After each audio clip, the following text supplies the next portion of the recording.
Cek. Halo sobat nih, gas lagi dah Shelang. Dan seperti biasa juga yang mau ngasih gue kopi bisa banget baca di deskripsi. Dan yang lainnya tolong dibantu komen aja, tolong dibantu like. Udah itu aja, yuk langsung aja kita gaskan.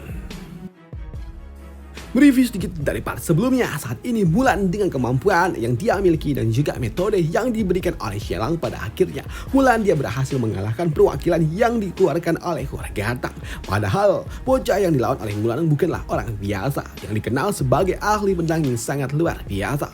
Dan karena Mulan telah menunjukkan aksi yang luar biasa, tentunya membuat dirinya mendapatkan sambutan dari keluarganya. Dan untuk para saksi ataupun wasit, mereka juga kagum dengan kemampuan yang dimiliki oleh Mulan. Tapi di sini sebagai wasit utama, dia pun bertanya kepada salah satu rekannya bagaimana pendapat tentang apa yang ada di atas arena. Namun untuk pria tua ini, dia pun mengatakan kalau ini adalah sebuah metode yang sungguh luar biasa. Tapi yang akan menjadi perhatian adalah Tang Yan. Karena dia udah kalah, dia akan menjadi ahli pedang yang sangat luar biasa di masa depan, ucap dari orang tua ini. Dan setelahnya, kini wasit utama dia pun mengumumkan kepada mereka semua kalau pemenang di dalam turnamen kali ini, pertandingan kali ini adalah keluarga Jin. Dan dia juga meminta kepada patria keluarga Jin dan juga patria keluarga Tang untuk bersiap di dalam pertandingan yang selanjutnya yang akan diadakan besok hari. Dan setelahnya pada malam harinya, kini Mulan dia pun datang mendekati kamar Shelang. Dan di sini Mulan dia pun datang dengan tatapan yang sangat mengerikan. Dan itu membuat Shelang dia pun tahu kalau sepertinya Mulan sedang marah. Mengingat dirinya sebelumnya bukan memperhatikan Mulan, tapi justru malah memperhatikan wanita lain. Dan itu membuat Shelang dia pun tahu kalau dia akan dihukum. Dan itu membuatnya pun takut dan juga panik. Tapi di sini Mulan dia pun mengatakan kalau dia nggak akan menghukum Shelang karena tidak ada sejarahnya seorang istri yang berasal dari keluarga Jin memberikan gebukan kepada suaminya. Mendengar apa yang diucapkan oleh Mulan membuat Shelang dia pun dapat bernafas lega. Karena dia nggak akan dihukum oleh Mulan. Tapi di sini Mulan dia tidak menghukum Shelang dengan cara yang seperti itu, tapi dia kini membuka mulutnya dan langsung menggigit pipi dari Shelang. Dan ini adalah sebuah pelajaran yang diberikan oleh Mulan.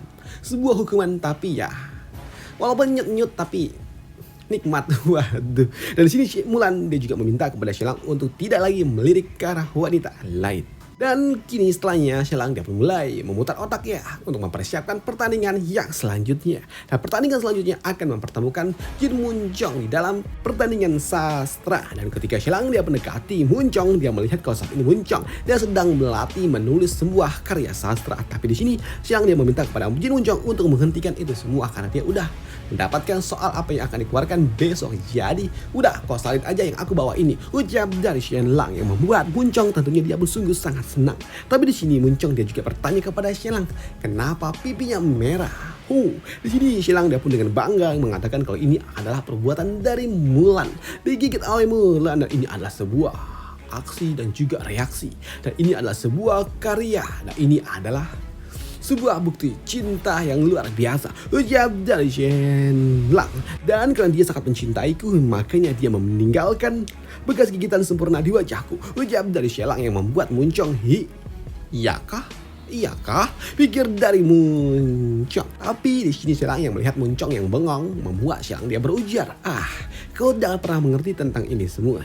Jadi sudah lupakan saja, karena tidak ada wanita yang akan menggigitmu dan mungkin saja binatang ternak mau melakukannya, ucap dari Shelang yang membuat Munjong tentunya dia pun kesal ketika dia diremehkan oleh Shelang yang mengatakan dalam arti lain tidak ada wanita yang mau bersama dengan Munjong. Dan itu membuat Jin Munjong dia pun kesal dan dia marah, tapi dia melampiaskan amarahnya untuk terus belajar sastra. Dan ini adalah sesuatu yang benar-benar luar biasa karena itu akan memberikan sebuah motivasi kepada dirinya untuk menjadi ahli sastra terbaik agar ada wanita yang mau sama dengan dirinya. Waduh. Sedangkan di sisi lainnya di tempat keluarga Tang berada saat ini terjadilah sebuah pertemuan, yaitu Zhang Choi, patria keluarga Tang dan juga seorang gubernur. Di sini orang tua ini dia pun mengatakan kalau untuk tidak perlu khawatir dan jangan terlalu gugup di dalam pertandingan yang selanjutnya, karena pertandingan selanjutnya akan mempertemukan Tang Yun yang merupakan seorang sarjanawan melawan dengan Jin Munjong yang merupakan orang yang tidak berguna. Jadi mereka pasti akan menang. Selain itu juga di sini gubernur tua dia mengatakan untuk tidak terlalu perlu khawatir juga, mengingat Pertandingan selanjutnya adalah pertandingan pasukan militer. Dan dengan kemampuan yang mereka miliki harusnya cukup untuk dapat mengalahkan keluarga Jin. Dan hal itu pun juga dibenarkan oleh patriark keluarga Tang. Dia pun mengatakan kalau zirah dan juga item pedang yang mereka miliki jauh kualitasnya di atas rata-rata. Jauh di atas dari apa yang dimiliki oleh keluarga Jin. Jadi mereka yakin pasti menang. Ucap dari patriark keluarga Tang. Dan apa yang diucapkan oleh orang tua itu juga dibenarkan oleh Pak Tua Zhang Choi. Mengingat keluarga Tang adalah penyuplai item terbaik. Dan untuk Pulau Jinsan juga adalah sebuah tambang yang menghasilkan biji besi terbaik yang ada di kekaisaran ini. Ucap dari Pak Tua Zhang Choi. Tapi di sini Pak Tua Zhang Choi dia juga tahu seharusnya keluarga Tang akan menang, tapi tetap dia agak sedikit berhati-hati. Namun untuk patriark keluarga Tang, dia pun sungguh sangat yakin kalau dia pasti akan menang. Tapi Zhang Choi dia pun sungguh sangat khawatir dan dia meminta kepada patriark keluarga Tang untuk tidak terlalu percaya diri, yang membuat patriark keluarga Tang dia pun bingung kenapa Zhang Choi berpikir seperti itu.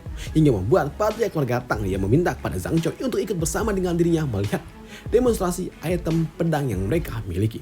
Dan bentar saja kini beberapa saat kemudian mereka pun pergi menuju gudang milik keluarga Tang. Dan di tempat inilah Zhang Choi dia melihat pedang yang dibuat oleh keluarga Tang yang sungguh sangat luar biasa. Dan ini jauh lebih kuat, lebih hebat dari apa yang dimiliki oleh pasukan elit kerajaan. Ucap dari Zhang Choi. Dan ketika didemonstrasikan, boom, dengan cukup mudah mematahkan pedang yang dimiliki oleh keluarga Jin. Dan ini adalah sesuatu yang benar-benar luar biasa. Dan ketika dicoba dengan zirah yang dimiliki oleh keluarga Jin, langsung tembus terbelah jadi dua. Dan ini adalah kemampuan pedang terbaik yang dimiliki oleh keluarga Tang. Dan sekarang apakah kau yakin kalau kami akan menang? Ucap dari patriark keluarga Tang. Dan untuk Zhang Choi, dia pun yakin kalau mereka menang. Tapi di sini untuk tetap fokus di sini Zhang Choi dia sangat berhati-hati dan dia juga meminta kepada patriark keluarga Tang untuk meminjam beberapa prajurit elit yang dimiliki oleh para bangsawan tua lainnya. Ucapan dari orang tua ini yang membuat patriark keluarga Tang dia tahu kalau mereka hanya meminjam pasukan yang dimiliki oleh kekaisaran ataupun bangsawan tua, tentunya itu akan membuat mereka harus membayar mahal. Tapi di sini Zhang Choi dia tidak mau mengambil sebuah resiko. Dia meminta kepada patriark keluarga Tang untuk meminjam beberapa pasukan elit yang berasal dari keluarga bangsawan lain demi memastikan kemenangan untuk mereka. Ucap dari orang tua ini, dan dia nggak peduli berapapun harganya harus dibayar oleh keluarga Tang, yang membuat patriark keluarga Tang nggak punya pilihan lain. Baiklah. Tapi di sini Zhang Choi dia juga mengatakan kalau dia harus mengatakan ini semua kepada Pak Tua Wasit. Dan benar saja kini Zhang Choi dia pun pergi menemui orang tua ini. Di sini Zhang Choi dia pun menceritakan tentang apa yang akan dilakukan oleh keluarga Tang yang akan meminjam pasukan yang dimiliki oleh keluarga bangsawan tua lainnya. Tapi untuk wasit tua dia pun mengatakan kalau itu adalah hal yang tidak etis dan tidak benar dan itu curang. Tapi di sini untuk Zhang Choi dia pun mengatakan kalau sebelumnya patriark keluarga Tang dulu di dalam perebutan Pulau Jinsan yang sebelumnya mereka pernah melakukannya. Jadi ini adalah sesuatu yang memang harus dilakukan juga oleh keluarga Tang. Tapi di sini untuk orang tua ini dia pun tidak bisa mengambil kesimpulannya sendiri dan dia harus berkonsultasi dengan dua wasit lainnya lagi. Dan setelah kini orang tua itu melakukan sebuah konsultasi dengan dua wasitnya di sini. Orang tua ini pada akhirnya dia pun setuju untuk membiarkan Zhang Choi dia melakukannya, meminjam pasukan milik warga lain. Tapi di sini Pak Tua ini dia juga meminta kepada Zhang Choi untuk membiarkan keluarga Jin melakukan hal yang sama. Ucap dari orang tua ini. Namun di sini wasit tua ini dia juga mengatakan, namun untuk pertandingan ketiga dalam hasil karya sastra dia tahu kalau Kaisar memang mengincar untuk membuat patriark keluarga Jin kalah, tapi dia nggak bisa bersikap tidak netral karena hasil karya sastra nantinya akan dipublikasikan secara nasional, dan jika mereka bersikap curang itu akan membuat reputasi yang dimiliki oleh Kaisar dan juga mereka semua akan rusak. Jadi mereka akan tetap bersikap netral untuk di pertandingan yang ketiga. Ucap dari orang tua ini. Dan untuk Zhang Choi dia pun paham dengan itu semua dan dia meninggalkan orang tua ini. Dan benar saja kini patriark keluarga Tang dia melakukan sebuah negosiasi dengan para bangsawan tua lainnya. Dia meminjam beberapa pasukan yang berasal dari keluarga bangsawan lainnya walaupun mereka harus membayar dengan harga yang sangat amat mahal. Tapi di sini keluarga Tang sejatinya mereka juga tidak mengeluarkan uang karena keluarga Tang berniat membayarnya dengan hasil yang dimiliki oleh keluarga Jin. Karena ketika keluarga Jin kalah maka keluarga Jin akan hancur dan semua harta yang dimiliki oleh keluarga Jin akan dibagi-bagi dan keluarga Tang akan mendapatkan bagian dan akan menjualnya demi mendapatkan bayaran untuk itu semua. Namun ternyata bukan cuma Patriark Largatang saja yang pergi mencari pasukan, tapi ternyata ada dong yang datang sendiri untuk menawarkan pasukan mereka, yaitu keluarga Su. Di mana mereka datang ini menawarkan pasukan mereka.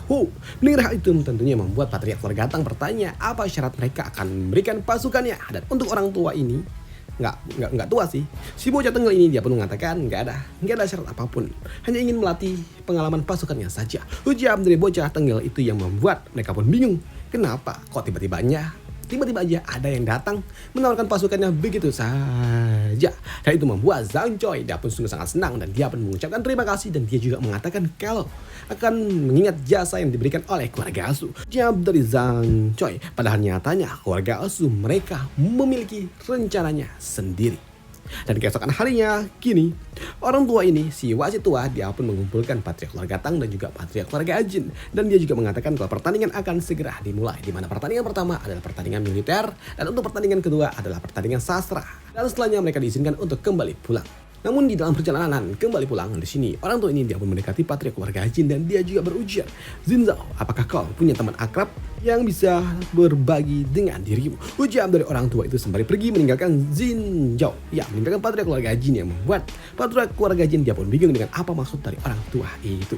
Dan dia menceritakan itu semua kepada Xielang, yang membuat Xielang dia pun tahu maksud dari orang tua itu. Ya, orang tua itu dia meminta dan juga mengusulkan agar kau mencari orang-orang yang terampil yang berasal dari keluarga bangsawan lainnya. Ya, dari Xielang. Dari si Xielang dia curiga kalau sepertinya ada yang tidak beres. Setelahnya kini Xielang dia pun langsung menemui Mulan, dan ketika Xielang dia menemui Mulan ternyata lah elah Mulan sedang ganti baju. Dan di sini, Mulan ternyata besar banget cuy. Pokoknya gitulah. Dan melihat itu semua tentunya membuat Xielang tanpa pikir panjang dan tidak mau melepaskan kesempatan, dia pun langsung mencomotnya. Tapi di sini Mulan dia meminta kepada Xielang untuk pergi dulu karena dia mau ganti dulu. Tapi Xielang dia mengatakan enggak, jangan diganti. Itu mantap loh. Tapi di sini tujuan Xielang datang menemui Mulan, dia ingin Mulan ikut di dalam pertandingan kedua. Tapi Mulan mengatakan kalau dia nggak bisa ikut dong karena dia udah ikut di pertandingan pertama. Tapi Xielang mengatakan aturan udah berubah jadi bisa ikut. Ujar dari Xielang. Mendengar apa yang diucapkan oleh Xielang membuat Mulan agak sedikit kecewa karena sebelumnya dia berpikir kalau dia akan bersama dengan Xielang duduk di atas nonton bareng, dan itu membuat Mulan akan mendapatkan perhatian banyak pihak karena dia akan mengenakan pakaian yang paling bagus bersama dengan Xielang yang ada di sebelahnya. Alias ya mengkonfirmasi lah kalau Xielang ini lakinya, gitulah kira-kira. Tapi di sini Mulan dia pun tahu kalau dia harus membantu keluarganya juga di dalam pertandingan kedua, hingga membuat dirinya pun meminta kepada Xielang untuk berjanji enggak lirik-lirik wanita lain ketika dia sedang bertanding. Ujar dari Mulan, dan untuk Xielang ya dia pun setuju dengan itu semua walaupun ya sembari keringat dingin. Waduh. Nih ketika Mulan akan mengganti pakaian, Xielang mengatakan udah jangan ganti, langsung aja pakai armor. Dan di sini Xielang dia meminta kepada Mulan untuk tidak terluka sedikit pun. Ujar dari Xielang. Sedangkan di sisi lainnya untuk Patriark Keluarga Jin dia mencoba untuk mencari bantuan dari keluarga bangsawan tua lainnya. Tapi ketika Patriark Keluarga Jin menghubungi semua bangsawan tua, nggak ada satupun yang mau membantu keluarga Jin, hingga membuat Patriark Keluarga Jin dia pun sungguh sangat murka dengan apa yang dilakukan oleh orang-orang itu. Tapi untuk Xielang dia pun mengatakan ya ini adalah sebuah hal yang wajar karena mereka takut jika mereka nanti terlibat dan mereka akan dihancurkan juga. Tapi tenang saja, di sini Xielang mengatakan ketika mereka berhasil mengalahkan orang-orang ini, maka bangsawan tua lainnya mereka akan datang menemui kita dan berlutut di hadapan kita. Ujar dari Xielang. Jadi di sini Xielang nggak peduli kalau mereka mau bantu, ya syukur, nggak ya udah biarkan aja. Ujar dari Xielang karena dia juga yakin kalau mereka akan menang.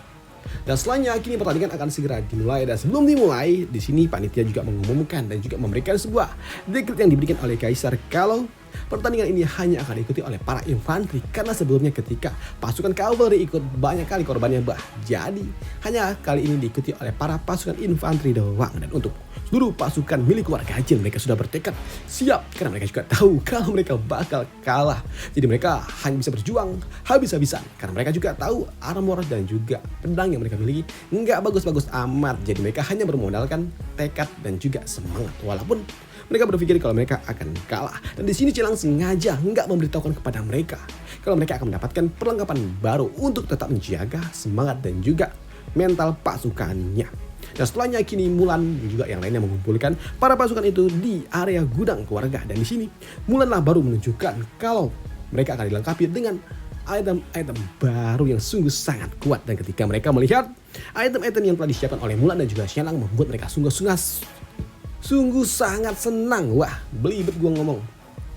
Mereka sungguh sangat senang dengan item baru mereka karena terlihat sungguh sangat kokoh, ringan tapi sangat kuat dan juga luar biasa. Dan mereka pun yakin dengan ini semua mereka bisa mungkin aja bakal menang. Ujar dari mereka. Tapi untuk Mulan sudah berhenti dan cepat gunakan pakaiannya. Ujar dari Mulan. Dan benar saja kini mereka semua langsung menggunakan pakaian tempur mereka.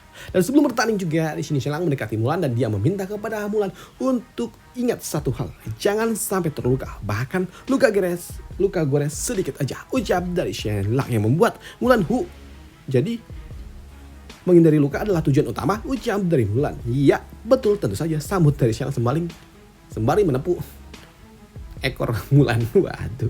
Sedangkan di sisi lainnya untuk keluarga Jin mereka juga sedang bersiap-siap. Dan di sini pasukan keluarga Jin mereka dipimpin langsung oleh Tang Zong yang merupakan putra dari Patriark keluarga Tang.